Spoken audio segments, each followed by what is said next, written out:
నమస్తే. ఏదేమైనా సీమాంధ్ర ప్రజలను మాత్రం మనం ఒక్క విషయంలో మెచ్చుకోవాలి. ఎందుకంటే వాళ్ళు కాటన్ దొర అనే ఒక బ్రిటిష్ పాలకుడు ధవళేశ్వరం బ్యారేజ్ని కట్టి కొన్ని వేల ఎకరాలకు సాగునీరిచ్చిండు. అటువంటి కాటన్ దొరను దేవుడిలా భావించి ప్రతి సంవత్సరం కూడా అతనికి పూజలు చేస్తారు. అది సీమాంధ్ర ప్రజల యొక్క గొప్పతనం. ఎందుకంటే వాళ్ళకి ఏదైనా సాయం చేస్తే వాళ్ళు మర్చిపోవట్లేరు. మన తెలంగాణ ప్రజలు కేసీఆర్ ఏం తక్కువ చేసిండయా? 3 బ్యారేజీలు కట్టిండు, 15 రిజర్వాయర్లు కట్టిండు, 203 కిలోమీటర్ల భారీ టనెల్స్ నిర్మించిండు, 1530 కిలోమీటర్ల గ్రావిటీ కెనాల్ నిర్మించిండు, 141 టీఎంసీల నీటిని నిల్వ చేసేటువంటి సామర్థ్యం ఉన్నటువంటి ప్రాజెక్టు కట్టిండు, 540 టీఎంసీల నీటి లభ్యతను లభించే విధంగా, మన యొక్క పంట పొలాలు తడిసే విధంగా, తెలంగాణ ప్రజల గొంతు తడిసే విధంగా నిర్మించిండు. 90 లక్షల ఎకరాలకు సాగునీరిచ్చిండు. 4 కోట్ల తెలంగాణ ప్రజలకు తాగునీరిచ్చిండు. ఇంత గొప్ప బృహత్తరమైనటువంటి కాళేశ్వరం ప్రాజెక్టు కట్టించిండు. ఆ కాళేశ్వరం ప్రాజెక్టు యొక్క ఫలాలను 9 ఏళ్ళు అనుభవించినాం. సీజన్కు టంచన్గా రైతు బంధు ఇచ్చిండు, కళ్యాణ లక్ష్మి ఇచ్చిండు, అప్పుడే పుట్టిన పిల్లలకు కేసీఆర్ కిట్లు ఇచ్చిండు, 1000 గురుకులాలు పెట్టిండు. అదేవిధంగా రైతు బీమా తెచ్చిండు, దళిత బంధు తీసుకొచ్చిండు. ఒక్కటా రెండా చెప్పుకుంటా పోతే ఆసరా పింఛన్లు 200 నుంచి 2000 రూపాయలకు పెంచిండు. ఇటువంటి గొప్ప పనులు చేసినటువంటి కేసీఆర్ను ఈ యొక్క మాయలోళ్ళు కాంగ్రెస్ వాళ్ళు చెప్పినటువంటి 6 గ్యారెంటీల మాటలు నమ్మి దూరం చేసుకుంటే, పరిపాలన దూరం చేసుకుంటే, వచ్చిన 2.5 ఏళ్లల్లా రావడంతోనే కూల్చివేతల పర్వం, రియల్ ఎస్టేట్ అవుట్, పట్ట భూముల యొక్క విలువ అవుట్, ప్రజల యొక్క బతుకులు ఛిద్రం, పేదోళ్ళ గూళ్లను కూల్చివేసి లగచర్ల రైతుల భూములను లాక్కొని ఖమ్మం లోపల వెలుగుమట్ల యొక్క కాలనీనే భూస్థాపితం చేసేసి ఎన్ని నేరాలు ఘోరాలు చేస్తున్నా కూడా 2 జాతీయ పార్టీలు కాంగ్రెస్ అదేవిధంగా బీజేపీ నాయకత్వాలు ఎందుకు గమ్మునుంటున్నాయి అంటే ఈ యొక్క రేవంత్ రెడ్డి గారి గురువు గారు చంద్రబాబు నాయుడు గారు కీలకమైనటువంటి నాయకుడిగా ఎన్డీఏ ప్రభుత్వంలో ఉన్నారు. అక్కడ చక్రం తిప్పుతున్నాడు. కాబట్టి ఈ యొక్క రేవంత్ రెడ్డి గారి మీద ఎటువంటి చర్యలు కూడా తీసుకోకుండా బీజేపీ చెందినటువంటి నాయకత్వం కూడా మొత్తం కూడా ఆయనకు వెన్నుదన్నుగా నిలుస్తా ఉంది. అదేవిధంగా ఒకరోజు నేను వి హనుమంతరావు గారు నిజాం క్లబ్ కలిసారు. టికెట్ల కోసం చాలా మంది ఆశావాహులు వస్తే, మొన్న ఎలక్షన్ సందర్భంలో వస్తే వాళ్ళతో పట్టుకుని, అరే మీకు ఎవరికి టికెట్ రావురా బాయ్, మా రేవంత్ రెడ్డి ఎన్నడో కేసీ వేణుగోపాల్ కొన్నాడు, వాడు మా ముద్దపప్పు, వాడు వేస్ట్ గాడు మా రాహుల్ గాంధీ, ఆయన అన్న మాటలు చెప్తున్నా, వాడు మొత్తం ఈయన ట్రాపుల్లో ఉన్నాడు, వాడు జేబు ఖర్చు కూడా ఈయన ఇస్తున్నాడు. అప్పుడు తెలంగాణ లోపల కాంగ్రెస్ ప్లీనరీ పెట్టిండు రేవంత్ రెడ్డి గారు. ప్లీనరీ పెట్టి దేశంలో కాంగ్రెస్ నాయకత్వాన్ని మొత్తం కొనిపడేసిండు. ఈయనకు వెన్నుదన్నుగా పొంగులేటి శ్రీనివాసరెడ్డి వీళ్ళంతా కూడా వనరులు సమకూరుస్తున్నారు. ఎవరికి టికెట్ రావులవై కేసీ వేణుగోపాల్ అనేటోడు, రాహుల్ గాంధీ అనేటోడు కీలు బొమ్మలుగా మారి రేవంత్ రెడ్డి చేతిలో. ఎవరికి టికెట్ రావాలి, వాళ్ళు ఎవరికి ఇవ్వాలనుకుంటే వాళ్ళకి ఇచ్చుకుంటారని చెప్పారు. అందుకే ఎటువంటి అనామకులను, అసలు కాంగ్రెస్ పార్టీ సంబంధ నెలలోకి ఎంతమందికి టికెట్లు వచ్చినాయి మనం గత ఎన్నికల సందర్భంలో చూసాం. అటువంటి రేవంత్ రెడ్డి మీద జేబు ఖర్చుకి ఇస్తున్నటువంటి, రాహుల్ గాంధీకి జేబు ఖర్చు కావాలన్నా కూడా సమకూరుస్తున్నట్టు రేవంత్ రెడ్డిని దించి కరుడుగట్ట కాంగ్రెస్ వాళ్ళను సీఎం చేసేటువంటి శక్తి రాహుల్ గాంధీకి ఉంది. అసలు రాహుల్ గాంధీకి రాజకీయాలంటేనే ఇంట్రెస్ట్ లేదు. ఒక కాంగ్రెస్ ఒక ప్రముఖుడు నాకు చెప్పినట్టు విషయం, బలవంతంగా అతన్ని అడబెట్టిరు. ఆయనకి ఎంతసేపు డిస్కో డ్యాన్సులు, క్లబ్బులు, విదేశాలు తిరుగులు, గర్ల్ ఫ్రెండ్స్ తిరుగుడు గద్దప్ప. ఆ రాహుల్ గాంధీ అనేటువంటి దేశం పట్ల కాంగ్రెస్ పార్టీ అధికారాలు రావాలన్నది. ఎవడన్నా కాంగ్రెస్ పార్టీ అధికారం రావాలన్న రాహుల్ గాంధీ ఎన్నో దశాబ్దాల కాలం వెన్నుదా నిలిచినట్టు డిఎంకే పార్టీని వదులుకుంటాడా?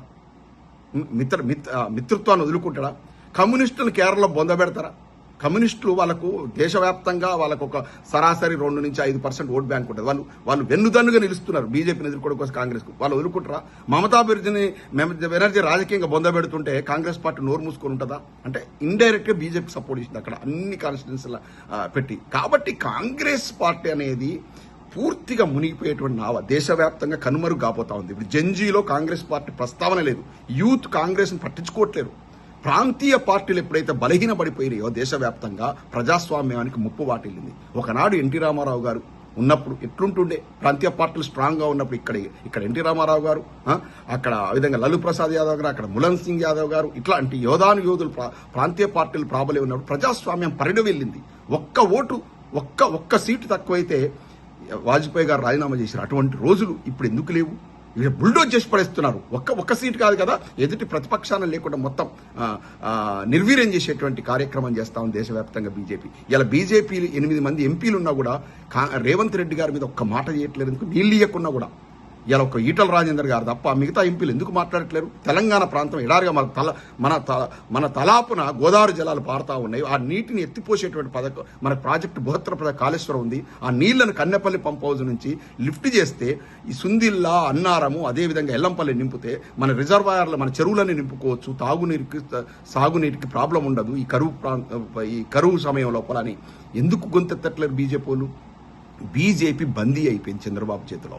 కాబట్టి వాళ్ళు పరోక్షంగా రేవంత్ రెడ్డి గారు సహకరిస్తారు. కాంగ్రెస్ పార్టీకి వాళ్ళ దినసరి ఖర్చులు ఇస్తున్నాడు రేవంత్ రెడ్డి గారు ఈఎంఐ రూపంలో. మా కేటీఆర్ గారు అంటే ఈఎంఐ రూపంలో ప్రతి నెల సంచులు పంపుతున్నాడు ఢిల్లీకి. కాబట్టి ఆ సంచులు ఆగిపోతాయి, కాబట్టి ఆ రాబడి ఆగిపోద్ది. కాబట్టి కాంగ్రెస్ పార్టీ సిద్ధాంతాలు త్రిలోకాలకు ఇచ్చినా కూడా, పుట్టి మునిగిపోతుందని తెలిసినా కూడా కాంగ్రెస్ పార్టీ చేవజచ్చినట్టు అధిష్టానం ఎందుకు రేవంత్ రెడ్డి గారి మీద చర్యలు తీసుకోవట్లేదు?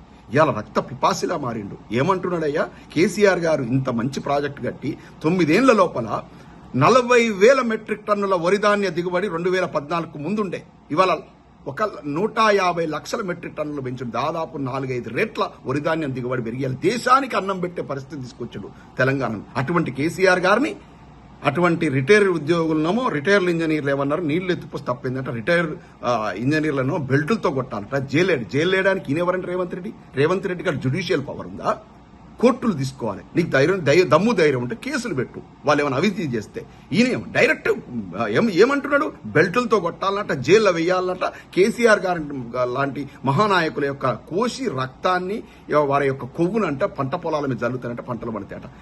ఇది ఏ స్వభావం? ఇది నరరూపక రాక్షక స్వభావం కాదా? ఇది రాక్షసానందం కాదా?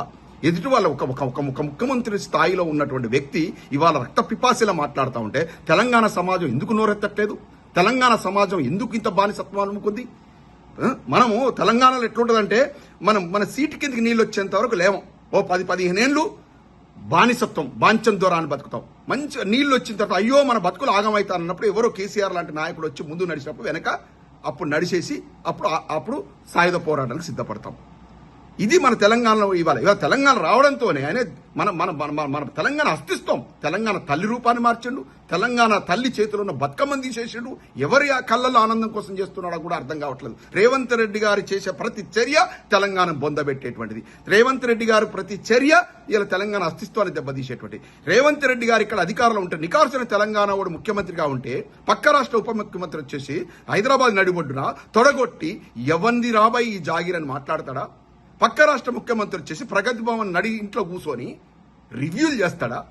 పక్క రాష్ట్ర ముఖ్యమంత్రి, ఉప ముఖ్యమంత్రులు, మంత్రులు పొద్దున్న లేస్తే తెలంగాణకు వచ్చేసి ఇక్కడ రాజకీయాలు చేస్తారా? ఇక్కడ రాజకీయాలు చేస్తూ ఇక్కడ నరేంద్ర మోడీ గారు వచ్చి పక్క రాష్ట్ర ముఖ్యమంత్రిని కలుస్తాడు, ఉప ముఖ్యమంత్రిని హైదరాబాద్ లో కలుస్తాడా? అమరావతి పోయి కలవాలనుకుంటే ఇవాళ ఇదంతా కూడా అంటే పరోక్షంగా ఏదో ఒక రూపంలో పక్క రాష్ట్ర ముఖ్యమంత్రి యొక్క మనుషులు ఇక్కడ రాజ్యం వెళుతూ ఉంటారు, ఇక్కడ రాజకీయం చేస్తూ ఉంటారు. ఇవాళ అదే జరుగుతూ ఉంది. కాబట్టే తెలంగాణను ఇవాళ తెలంగాణ నికార్సైన బిడ్డ గనక పరిపాలించుంటే ఇవాళ ఈ దుస్థితి వచ్చేదా?